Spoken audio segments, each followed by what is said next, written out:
Welcome back to our final episode of Livin Live. I'm Kendall Ashman. And good evening, I'm Kylie Barber.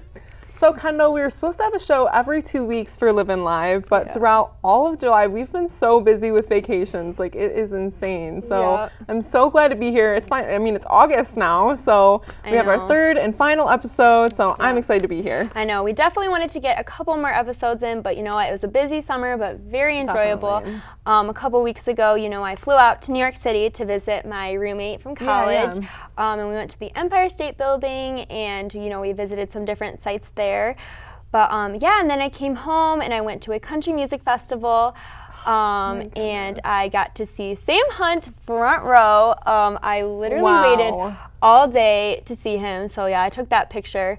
How long did you have to wait? Like that, that is like front and center right there, Kendall. I waited 8 hours to see him, and I didn't eat or drink water all day just to see him, but it was so worth it. So. Oh my gosh, well, you know how I am with concerts. I've literally went to 8 this summer, so it is so worth the wait. Oh yeah. Like, it is so much fun. Oh yeah. So. Yep. But then last week I went on our annual family road trip to Kentucky, and yeah, we just lay out on the lake in the boat all day long, so it's very relaxing. That is so cool. I actually recently went on some road trips as well.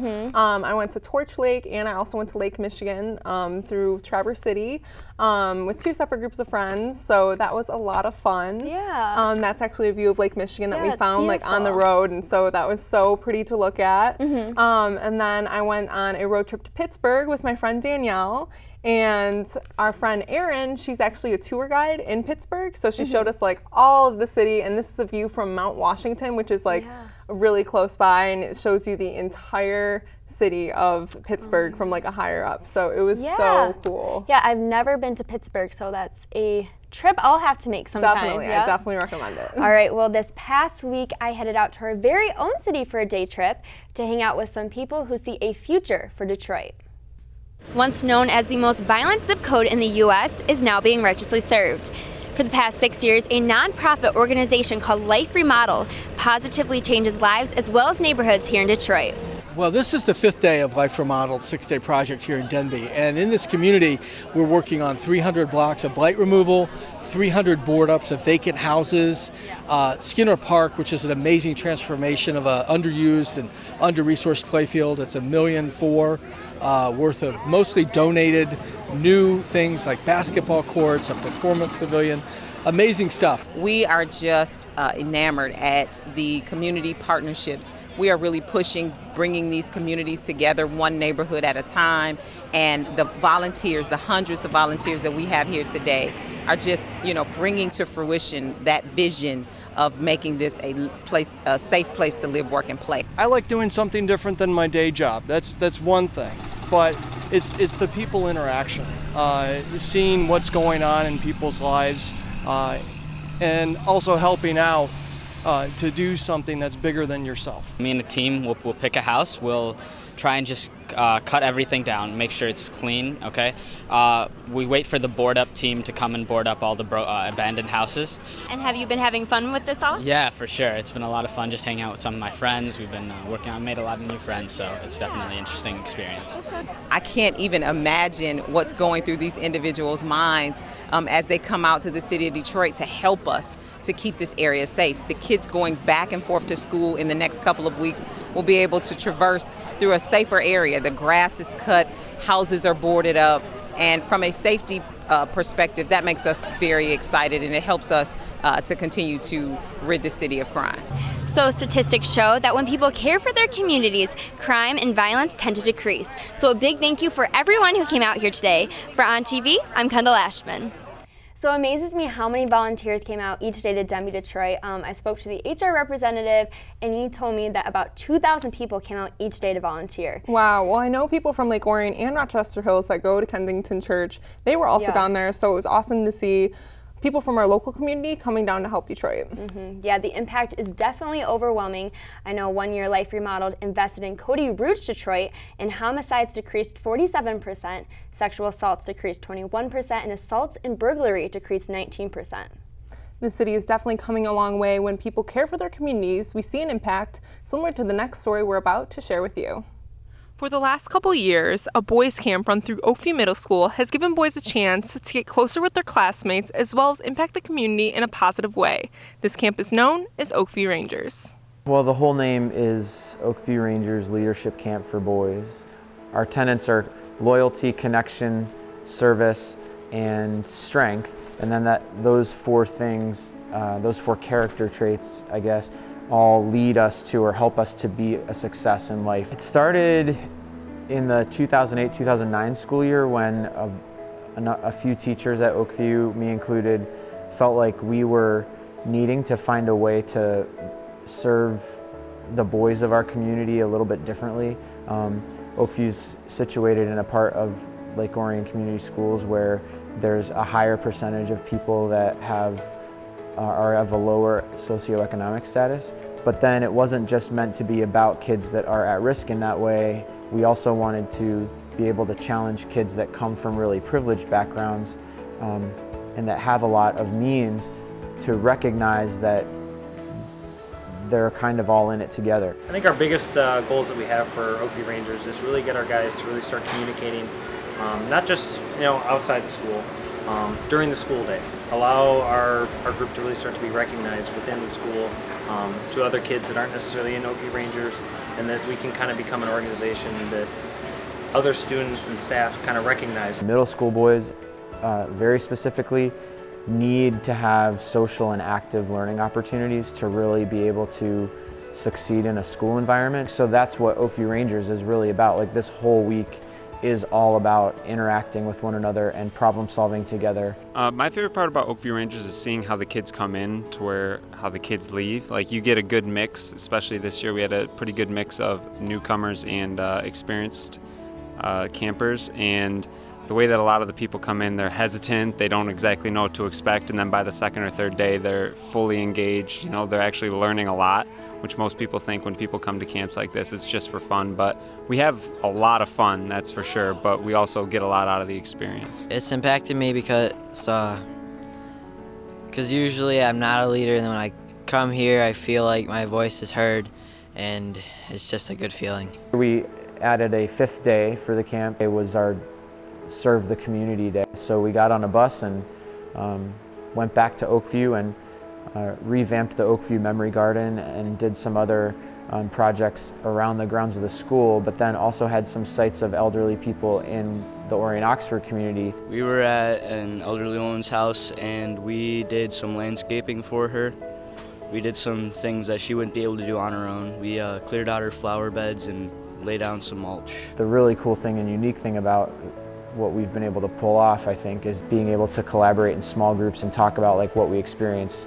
That's where we are trying to get the light bulb to go off of you are strong as individuals. You do have a connection between your friends and your school that's really important and powerful. After a long week, the boys conquered many challenges as well as furthered their leadership skills, all while having fun. For On TV, I'm Kylie Barber. Well, it's really cool that Z and Stakely have been able to make this happen. They've been talking about it for a really long time. I've known Z since I was in cross country in middle school, and then Stakely I work at my camp job. So it's really cool that their idea is finally becoming a reality. I hope that maybe in the future, maybe a girls one can get started because the boys one is becoming a success. Yeah, or maybe they'll extend to the different middle schools like Walden and Scripps. Yeah, definitely. All right, well, coming up after the break, Abby Bass lived the once-in-a-lifetime experience in New York. And this week's Livin' Live segment is much more challenging than it appears. Today, a new creature walks among us, terrorizing innocent citizens. Until this threat can be contained, we must all be on the lookout for the dreaded digital deadwalkers. Dude! They're not looking out for you. Engage! A public service safety message from the American Academy of Orthopedic Surgeons, who want to keep everyone well connected with strong, healthy bones. The United States Air Force has a proud history of leading our nation in embracing diversity. We've been reaching new heights for years by understanding it's our individual experiences which make us strong. You can share in this success by seeking opportunities to learn and grow as a member of a diverse team. We are the world's greatest Air Force, not because of what we do, but who we are. This message is brought to you by the U.S. Air Force. Welcome back to the show. Now, before we head over to our top story, we met up with the executive chef at Stockyard. Stockyard is unique because we do all our food from scratch. We built this whole restaurant from scratch. So we called it Stockyard Handcrafted Goods because we did literally everything from scratch, from the ceiling to the tables to all the food. We built the bar, and then also we're featuring 100 beers on tap, and it's only craft beers. For the rest of the summer, we're going to be doing a tomahawk pork chop, mahi-mahi, and calamari. And then coming very soon, we'll be doing a lunch menu all week long featuring brunch items also. Well, we're seeing a lot of barbecue restaurants open in Lake Orion. Oh yeah, we have lots of options now. So over a year ago, Lake Orion Abby Bass took a leap of faith in New York City. She danced all of her life, which ultimately led her a dream job in modeling. When it came time after high school to decide which college I wanted to go to and what I wanted to study, Next in New York had offered me a contract to model with them out there if I wanted to move there, so I decided that was something I wanted to do. So in June of last year, I moved out to New York City. I was living just with one other person in my apartment, and the whole thing was just a completely new experience, but I was really excited about it because I just kind of grew up really independent, so I was ready to take on like navigating the city and cooking dinners for myself, grocery shopping, figuring everything out, and you know, discussing like work and business just kind of on my own. So it was something to get used to, but it was fun at the same time. Yeah, I did a lot of traveling, which is one of my favorite things about my experience. I went to Brazil for 2 months and did what they call like development there. So I stayed in Sao Paulo, and I did Sao Paulo Fashion Week first, which was like the kickoff to my experience there, and then stayed for the following 2 months to do like editorials, and I was in Vogue Brazil and a couple other magazines there, and had a great time there, but it was really challenging with the language barrier and like a huge learning experience to go out there and be by myself in this new country and traveling within cities and like at airports that I couldn't understand anyone, they couldn't understand me, where there was delays and everything like that. So like things like that were really challenging but cool to kind of just be able to figure out on my own.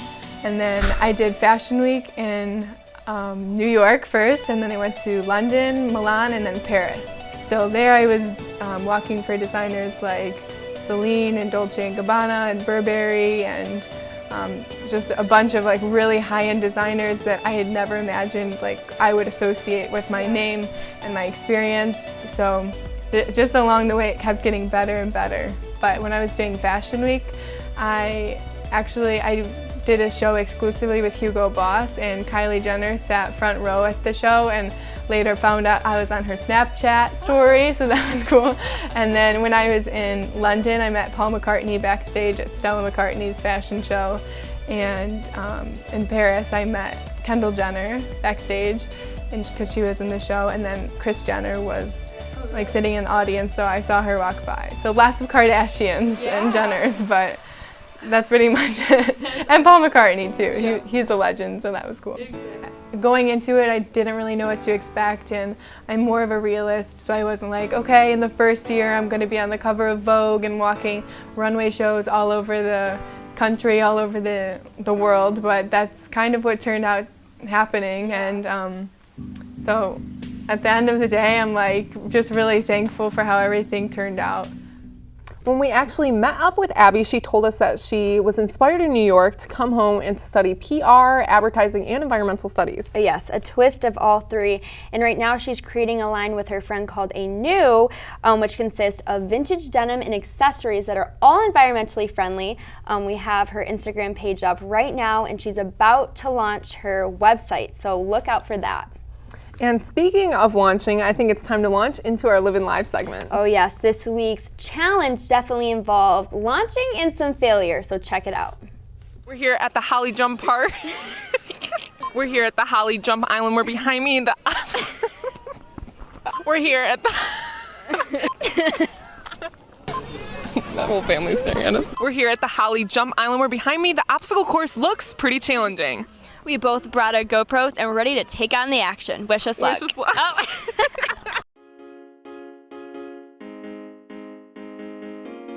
I just like...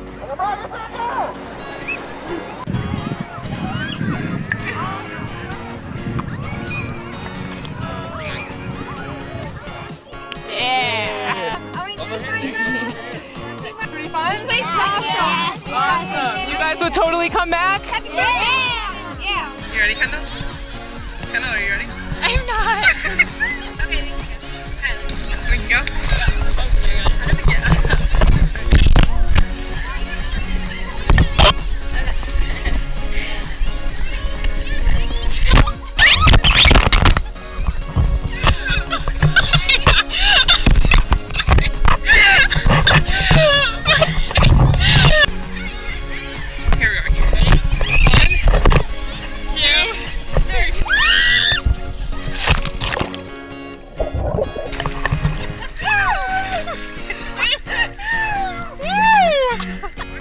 We're about to tackle the iceberg. Oh god. Kylie, this is so hard.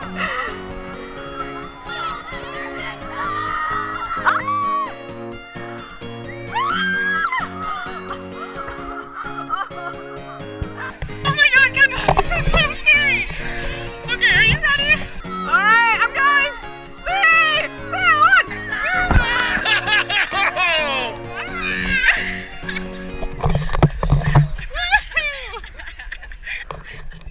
Okay, Kendall, so actually that segment was so much fun to film. Yeah. Everyone around us was so curious to what we were doing, especially with our GoPros in the water, and everyone was just so happy to be there, and it was so much fun. Oh yes, and they actually are going to open up a jump island here in Lake Orion, so Kylie, next summer, round 2 for sure. Oh, yes. Yep. All right, well thank you so much for tuning in to Livin Live.